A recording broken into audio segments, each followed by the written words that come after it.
Hey Sagittarius, welcome Saggies to your reading for the 27th through September 6th, I believe. It will be in the title. This is actually my fourth time hitting record on your reading. The first one I got actually like fully in and cards out. I don't know why that always happens with your sign, but that's okay. Things to note, we did have a new moon Leo on the 16th. We have full moon in Pisces on the 30th, and if you watched the earth sign readings, I had like honed in on the Aries full moon next month. And when I went to do the air sign readings, I looked at my list of moon cycles again. I was like, oh, that's next month. That energy is still coming out super strong in the readings. It's very present. So I'm just throwing it out there. I think that this Aries full moon next month is going to be really big for people. So just to kind of put that out there, we do have these fiery moon cycles and then a watery moon cycle in between. So let's get into it. I'm using, this is the first reading I've ever done with this new deck. It's AI generated. It's really cool. I did an unboxing of this deck a few days ago. Go and check that out if you would like to. But what wants to come through for Sagittarius? Saggies, what's up with Sagittarius?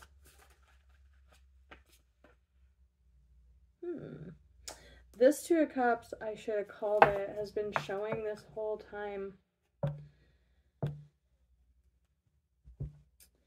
The Lovers, there's, I don't know if I mentioned it just now.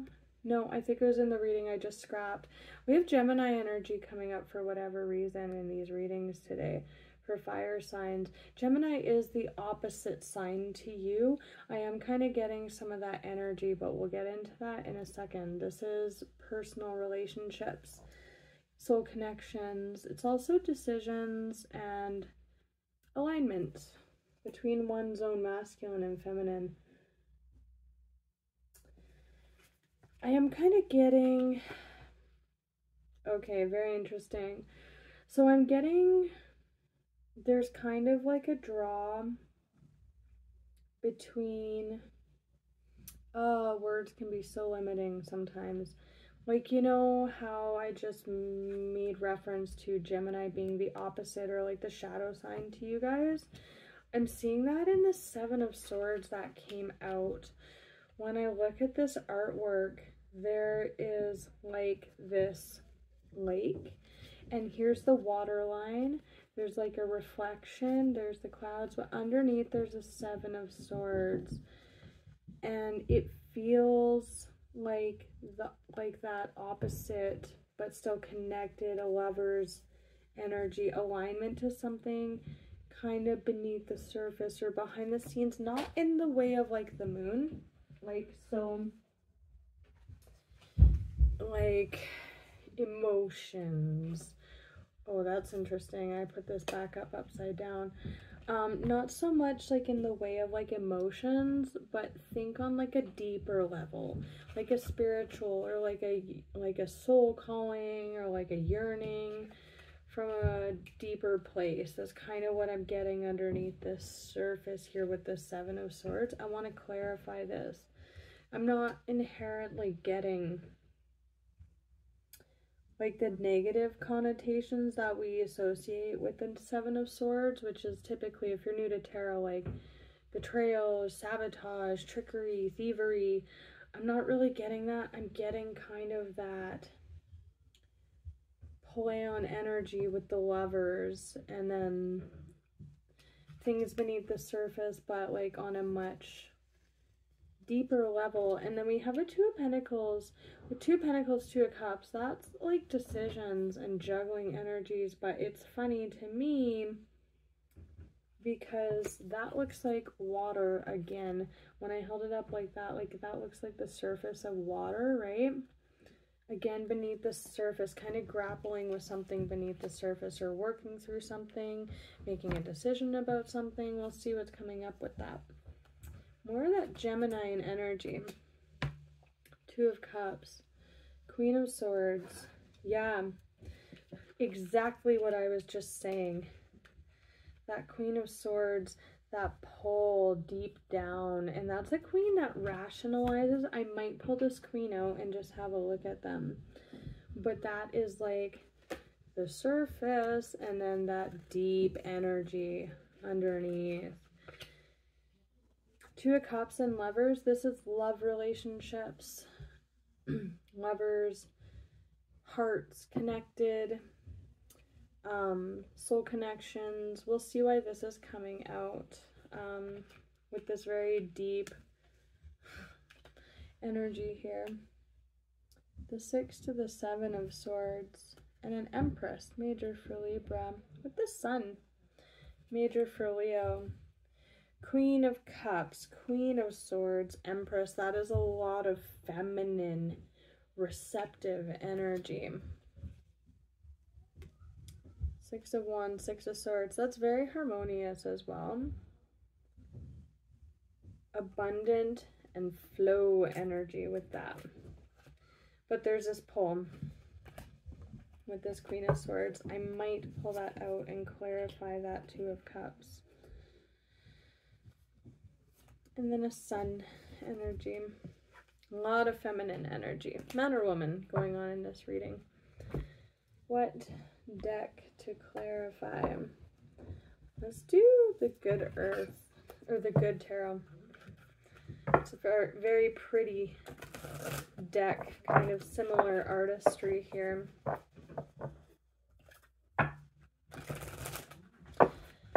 Tell me about the 7 of Swords, the 2 of Pentacles, 2 of Earth to confirm. Tell me about the 7 of Swords for Saggies, please. The World.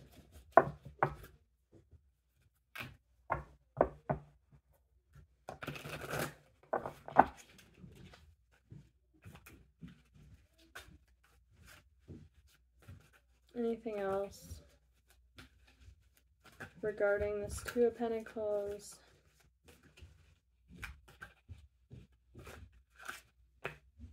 The Fool. The World, the Fool, the Empress. Nice. This is about giving rise to something. Typically with the Empress card, it is abundance. It's like it's like Venus in a card, right? Major for Libra. It's the card of giving birth to your dreams. Look at that. With all that warm, comfortable energy. 10 of Pentacles. This is being in a place of like total physical comfortability, abundance, mastery of that which you have co-created with the universe.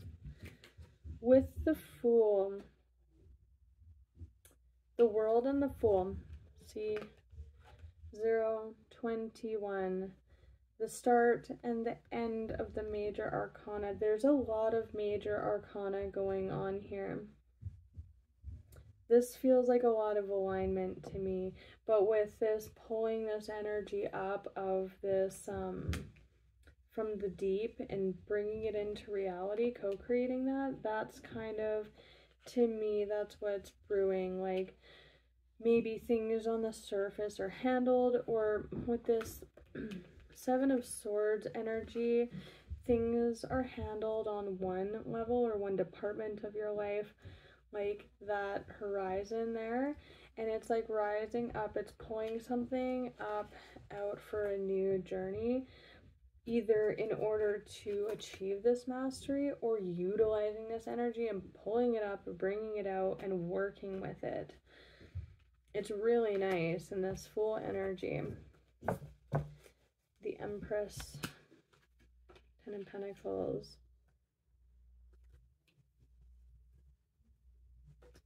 Really nice, abundant, comfortable, happy energy too.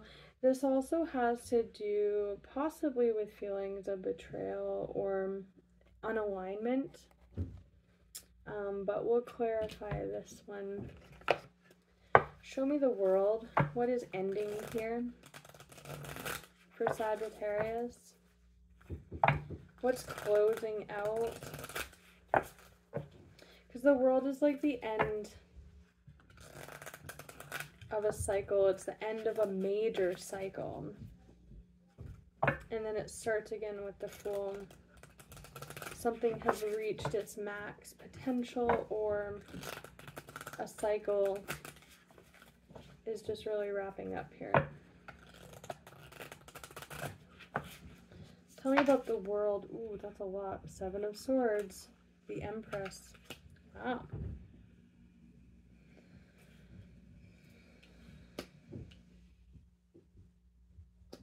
The 7 of Swords and the Empress.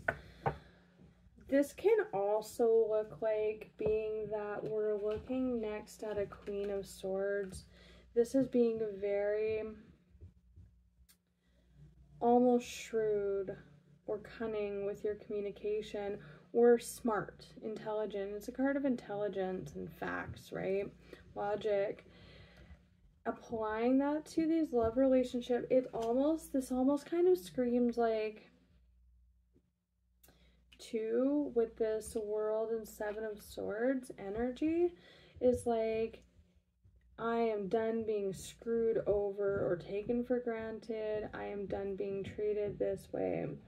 Really laying down the law in your personal relationships and giving rise to self-worth. There's this Empress and the 7 of Swords again. And an Empress, like, you don't pull 7 of Swords energy on an Empress. You don't. This is a lot of options. There's some healing here too, and that Queen of Swords, yeah. Death. I want to look at this Queen of Swords next. So this Empress, Queen of Swords, is really not taking any crap from anybody anymore. Really not having it. They're a freaking Empress / Queen of Swords, and the Queen of Swords will put you in your place, level playing field with that sort of truth there.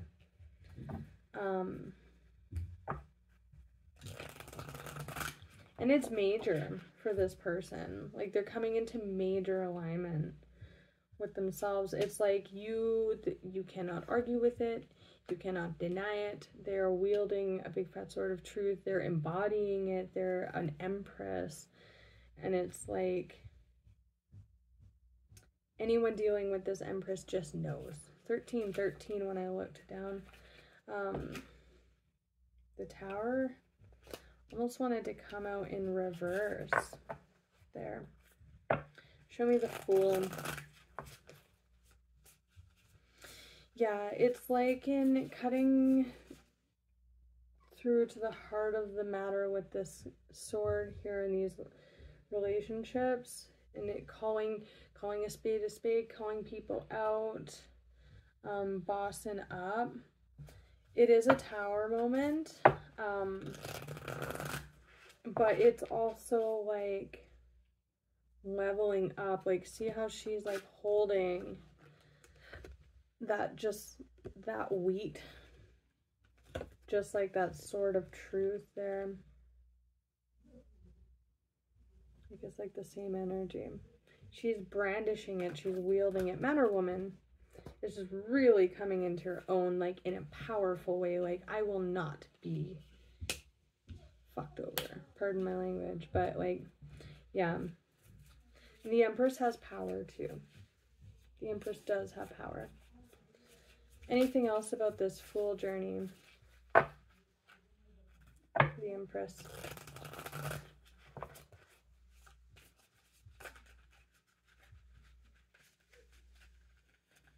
Anything else about the Fool for the Empress and the Tower? Those cards really don't want to go back in, but that's a lot. Anything else about the Tower? It's powerful. Like, this Empress is the Tower. Ace of Cups. Ace of Cups, Ace of Pentacles. So someone is removing someone else from the equation. Possibly this person, certainly this person would have maybe played a bit dirty, screwed over. There's the Ace of Swords I just cut to, down from the 2. There's a Devil Temptation card underneath that.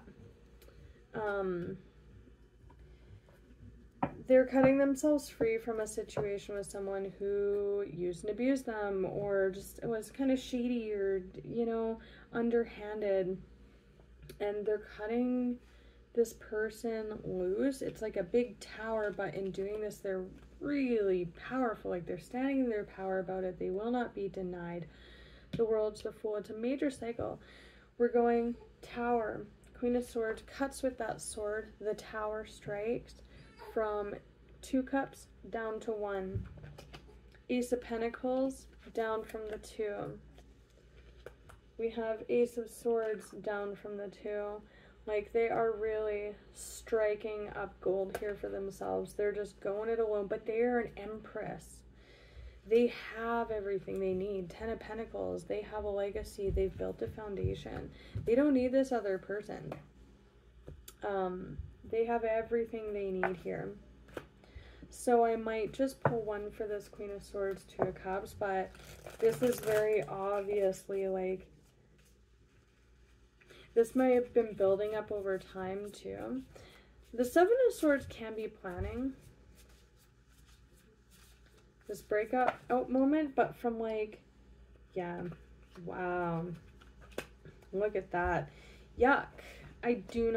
I'm not a huge fan of the masculine energy that this,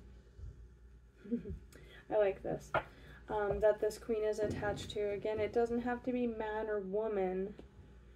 There is a king to the Queen of Swords here now, king to the queen.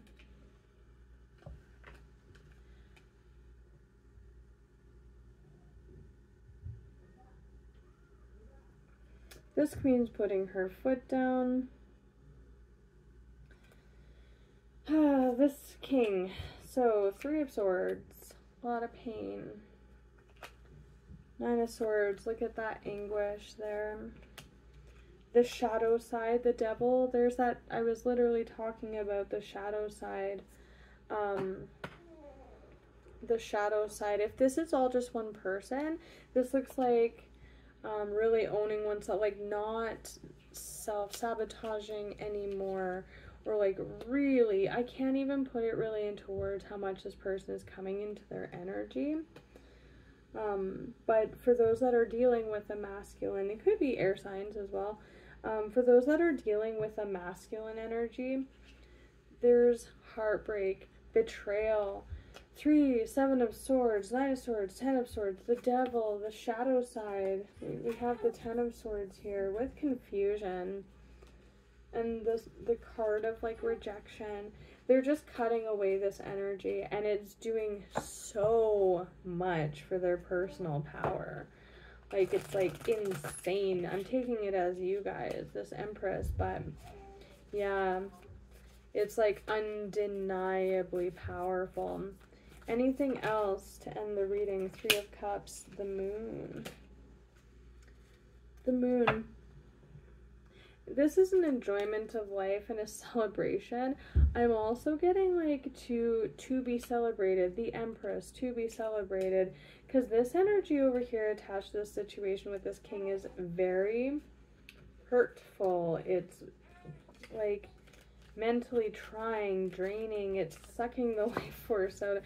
I wouldn't say it's sucking the life force out of this queen. It's just more that, like, what this queen stands to gain by cutting this energy out is, like, so breathtaking. It's, like, really coming into alignment with oneself. And if this is all just one person, it's really coming into alignment, like, shedding and doing away with the sides of yourself that are controlling, domineering, and naysaying, not believing in your dreams. I just heard condescending. You know, and getting into a very receptive, like owning feminine power, like just as I just cut to justice again, owning feminine power, creativity, right? The Empress is the card of nurturing and giving birth and rise to your dreams, just like the matriarch of an entire empire, right? That maternal figure, but to themselves, right? To really like giving that back to themselves if it's just all one person. So I'm gonna leave it at that. I really love this for you guys. I wish you all the best, Saggies. Until we meet again, take care.